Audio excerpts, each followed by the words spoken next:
British torched and burned to the ground the White House and all U.S. government buildings and destroyed ratification records of the U.S. Constitution. 1 century later, a corrupt U.S. Congress committed the biggest theft in world history. They passed Paul Warburg's Federal Reserve Act in 1913, handing over America's gold and silver reserves and total control of America's economy to the Rothschild banksters. Most Americans still believe that the Fed or Federal Reserve is the government. It is not.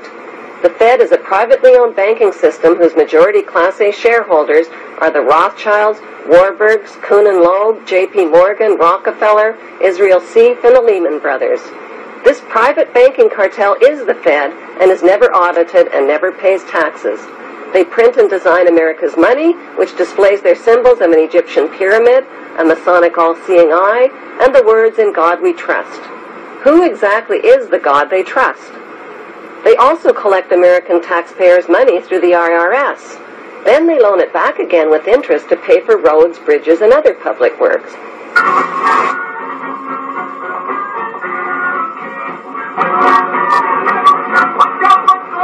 American presidents are handpicked and financed by these special interest power groups. Like George W. Bush, John Forbes Kerry, whose initials are JFK, is a member of Yale University's Skull and Bones Brotherhood.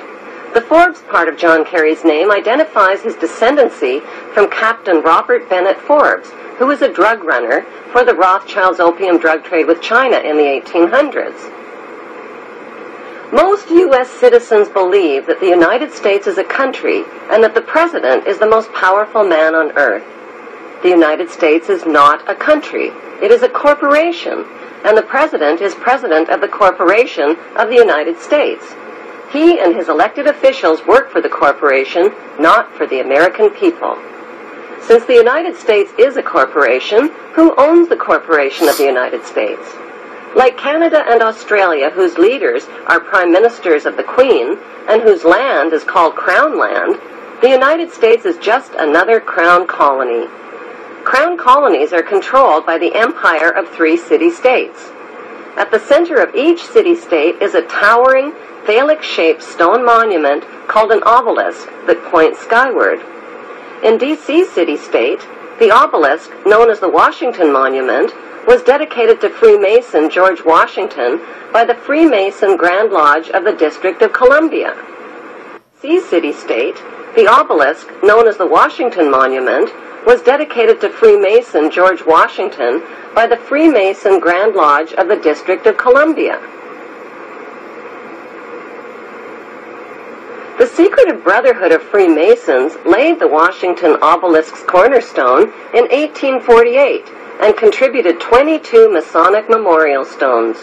250 Masonic lodges financed the Washington Monument obelisk, including the Knights Templar Masonic Order. At the heart of London city-state is a 187-ton, 69-foot-tall Egyptian obelisk called Cleopatra's Needle. It was transported from Egypt and erected on the banks of the River Thames. In Vatican City, another Egyptian obelisk towers high above St. Peter's Square.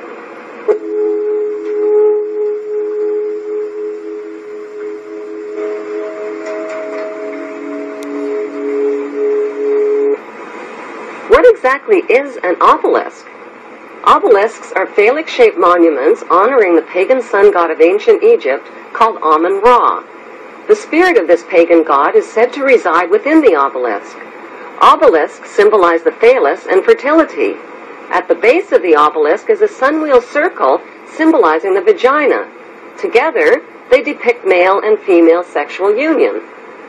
Worshippers of Amun believe Amun is the supreme god and creator of all things, and can transform himself into other gods, like Osiris, the god of the underworld, or Seth, the god of evil and chaos.